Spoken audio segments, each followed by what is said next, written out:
So Joe, you just coming back from vacation? Are you leaving? What's with all the suitcases? Need help? Here. That extra suitcase is such a pain in the butt to lug around. Well, yes, and I was in the airport, and my wife and I always have the debate of how many suitcases should we pack? Should we pack an extra suitcase? Most airlines charge extra for that. They do. And then you have to schlep it all over God's creation. Yeah, we don't have a discussion on that. My wife and I fight. She's going to pack light. We're going away for a week and a half, and she says she's going to pack light. That's only 20 pairs of shoes, not 30. So it looks like Cher on her Steam trunk. wardrobe tour. Steam trunk. Anyway. Yes. So it got me thinking about planned giving and created an analogy. Analogy or metaphor? Metaphor, maybe. I don't know where you're going, so I can't answer Okay, that question. so I'll tell you. So people think about planned giving as the extra thing they have to carry, almost like a suitcase. If you integrate planned giving into all your donor work with all your donors, it's not something extra. It's not yet another thing that we have to do. Yeah, makes sense, yeah. Right? So it's just kind of think metaphorically that if I had a suitcase or a toolkit, and in my toolkit are all these options for donors, right? And so I have a conversation with a donor. I found out why they're passionate, why they care so much about the organization, the impact, maybe their vision for the future of our organization and how they want to be involved. And keep it in the donor-centered philanthropic mode of what are your concerns, what do you need to accomplish, right? So that let's figure out if you want to do something, how we can accomplish your goals, which might be I don't want to run out of money, I want to provide for my kids, or I have a child with special needs, right? Honoring their concerns, and then figuring out how one of our options can help them meet their needs, their concerns, and help us at the same time, right? Simply help fulfill their philanthropic goals as well. And us as well, right? So that win-win. That makes sense. Yeah, so I have this toolkit, and it might be an annual gift, it might be a major gift, a cash outright gift, a pledge, and then I have all these other options available to you in one suitcase, Mr. Donor, that maybe the other gift officer that called on you last week probably never even mentioned. Yeah, I mean, I always seem to have a problem with a lot of organizations where they're kind of exclusive levels of giving. Annual fund group may not work with the major gift group, or the major gift group may not work with the planned giving group, or if there's no planned giving group, none of them want to talk about planned giving, et cetera, et cetera. I mean, that's sort of where we're going with this. Absolutely, and once again, one of my favorite mantras is 80 to 90% of our donors' wealth is in their assets, not their checkbooks. So why are people ignoring that? I'm going to write it, my next book, it's going to say everything you need to know about planned giving on the cover. It's going to have one page in the book, and it's going to say that 80 to 90% of your donors' wealth is in assets, not checkbook. The end. And so why are they ignoring that? Good question. This, just like we rehearsed, right? It is. So, wait, let me get to my notes. So they think that these gifts compete with cash gifts, cash in the door. When we know from our work, our donor work, and from the research, right? Russell James tells us. The research actually shows us that somebody that makes a planned gift, i.e. puts you in your will, a trust, etc., CGA, tends to actually give you more over the lifetime than less in annual funds and other gifts. Absolutely. Why? Because they really believe in your mission. If they're going to put you in a will or do something like that, they believe in your mission, they're willing to support you. So that myth of, if I ask them for that estate gift, that's the last gift I'm ever going to get, is really wrong. Yeah.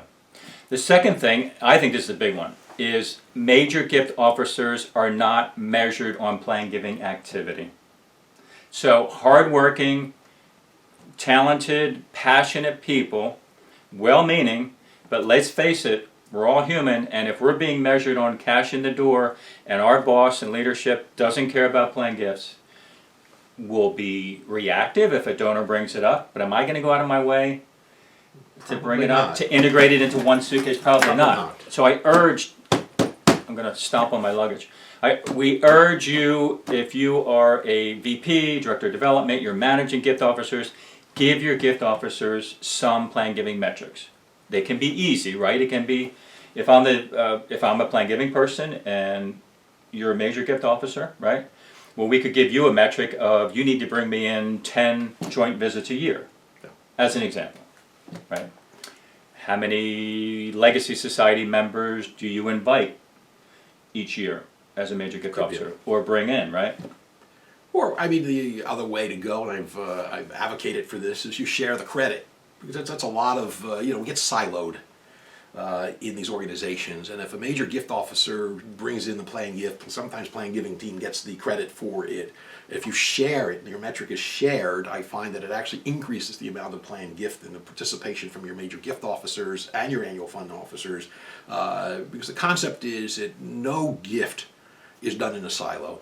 When a donor makes a gift, he's not making a gift because he happens to like, we hope he's not, happens to like that development officer. He likes the mission, he likes what you're doing. You probably had, if you're an art museum, you've probably had the people that, do education there working with that donor, the collecting, people that do the collecting working with that donor. It's been multiple people, facing that donor that help bring that gift in. And if you do it in those silos, and if you don't share the credit, it's just going to decrease basically the funds that you're going to have in the long term, including those plan gifts. Absolutely. And then the last, or the third, there's probably plenty of others, which we'll save for the next video, but a big one is gift officers are not trained properly to be confident and intentional about putting it all in one suitcase and understanding we don't need to be experts. You're a tax expert, I'm not. But I think what I lack in tax knowledge, I like to think I make up in being a good listener, asking better questions than other people ask. Really trying to figure out what donors' needs and concerns are and how we can match that up. So, and then knowing when you have to go to the expert. Right. At that point. So that's really the level you need to get to. It's just a very simple level of how to have the conversation, how to listen, how to understand the needs, and then realizing whatever limitation you may have as a development officer and saying, and there's nothing wrong with saying to a donor, this is all good, I have some ideas, but I do have somebody I can go to that can really put this together and help us with this. You don't have to be the ultimate expert, but you have to have some knowledge. Yeah, and I don't mean to downplay the importance of at least understanding the basics, right? So there's lots of content online. Some people wrote some books, right? Simplify. A guy named Joe Tumalo wrote a book called Simplify on Amazon. I don't go too deep, but I give you enough information there to help you feel conversational and confident about these wonderful opportunities that are out there. And if you're not asking, I promise you, the charity down the street is. Yeah.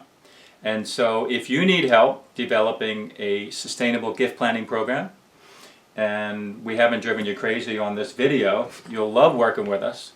I'm a little biased, but, right, don't you think? I'm not. No. I like working with us. Good. Yeah. You can reach us at giftplanningdevelopment.com.